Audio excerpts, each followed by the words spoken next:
Harusnya koalisi itu dasarnya adalah kesamaan ideologi dan cara pandang visioner yang bisa menyatu di ujung. Nah, Sandi dengan PDIP dari segi apapun itu nggak cocok.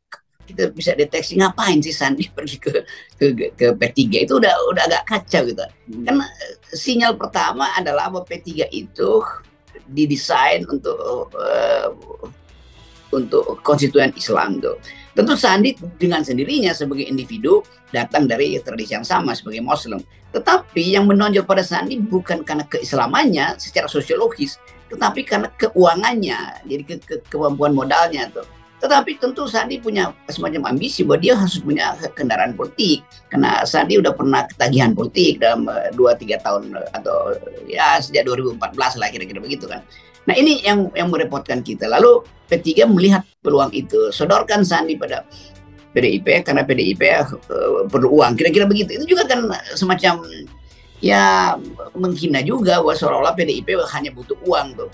Dan kalau itu terjadi akan jadi kekacauan ideologis. Karena Sandi tidak datang dari perspektif Soekarnoisme. Sandi adalah seorang neoliberal yang memang ya kita minta aja Sandi teruskan aja, karena Anda sebagai pengusaha prinsip Anda adalah akumulasi itu bagus. Tapi PDIP prinsipnya adalah distribusi. Jadi paradigma ekonomi pasti bertabrakan. Kalau Sandi jadi pejabat wakil presiden misalnya, pasti tidak akan mengadopsi seluruh pikiran Bung Karno, karena Bung Karno itu justru anti kapitalisme itu kan, itu intinya. Sementara Sandi ada di dalam wilayah promosi kapital. Jadi agak konyol dari segi analisis kalau akhirnya P3 menyodorkan Sandi ke PDIP itu kayak menyilangkan antara pohon jambu dengan rumput gajah, itu nggak bisa ketemu tuh karena DNA-nya berbeda gitu. Jadi itu yang terjadi, dan itu juga berlangsung di dalam banyak transaksi politik, dipaksakan hanya karena kepentingan transaksi jangka pendek. Itu buruknya. Harusnya koalisi itu dasarnya adalah kesamaan ideologi dan cara pandang visioner yang bisa menyatu di ujung. Nah, Sandi dengan PDIP dari segi apapun itu nggak cocok. Itu yang kita sebut sebagai perjudian yang di ujungnya kita tahu akan berantakan tuh. Karena bandarnya tahu ini para penjudi, kita akruk aja dulu uangnya kan. Kan Erick Thohir berjudi sebetulnya dengan NU, demikian juga Sandi itu masuk dalam wilayah yang sebetulnya ya semua orang tahu ini kan cuma mau membeli suara tuh. Sementara NU terlatih untuk menapis, jadi masukin dulu nanti kita kunci kan. Kira-kira begitu tuh.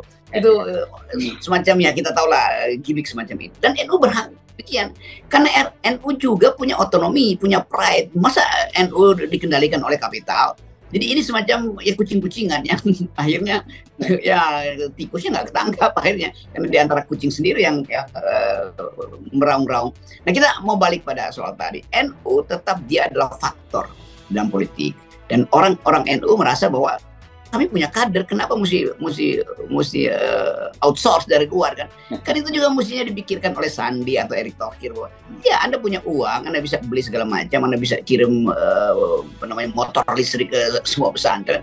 Tetapi ada hal yang mesti kalian hargai. NU itu punya otonomi itu, dan NU itu ada dalam tradisi untuk mendalilkan bahwa Nahdlatul Ulamaan itu tidak mungkin dihentikan atau ditukar tambah dengan sejumlah amplop. Kan pragmatisme itu juga mesti mereka pahami. Tetapi karena ketagihan kekuasaan, Erick maupun Sandi berlomba-lomba untuk masuk dan ya membail out atau membeli suara NU. Itu nggak bagus sebetulnya.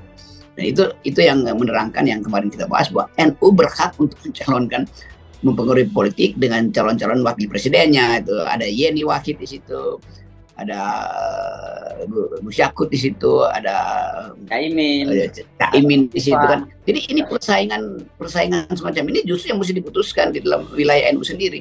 Jadi dengan kata lain kita mau katakan bahwa udah Erick Thohir udah tersingkir dari NU, dan demikian juga Sandi itu. NU kembali pada kitohnya itu bahwa kita punya kader, kira-kira begitu. Jadi memang akhirnya Jokowi kan, kalau kita bisa bayangkan kira-kira setahun 2 tahun lalu pasti di kepala Pak Jokowi biarin aja dah, Erick dan Sandi kan punya uang jadi bisa disuruh-suruh kemana-mana juga tuh. Itu juga nggak disadari oleh Erick dan Sandi itu bahwa mereka itu dilihat oleh Pak Jokowi sebagai player politik itu sekedar sebagai sumber uang, dan gagal sebetulnya karena kita mau mengintip Pak Jokowi di ujung kecemasannya dia akan cari seseorang yang memang betul-betul berakar supaya bisa mengamankan posisi dia tuh. Jadi itu yang mestinya kita bayangkan. Nah kalau misalnya Pak Jokowi bilang ya memang kalau NU ya saya kira ya Menteri Agama saya yang saya kenal wataknya tuh, dan satu waktu misalnya tiba-tiba Menteri Agama ketemu Ganjar itu bukan sesuatu yang mengherankan kalau akhirnya Ibu Mega menetapkan. Kan sinyalnya udah ada tuh bahwa ketua NU itu dan adiknya yang ada Menteri Agama bertemu dengan ibunda mereka bertemu dengan Ganjar. Itu kan sinyal yang kuat. Yang kita sebut itu sinyal kultural, ikatan afinitas kultural itu lebih kuat daripada ikatan Erick Thohir bagi-bagi amplop ke semua pesantren atau Sandi lakukan hal yang sama. Itu nggak ada gunanya tuh. Bagi NU itu semacam tradisi bahwa sowan itu artinya pada tokoh itu, bukan bawa materi itu belakangan. Jadi kelegaan NU untuk menerima seseorang kalau betul-betul dilakukan secara kultural.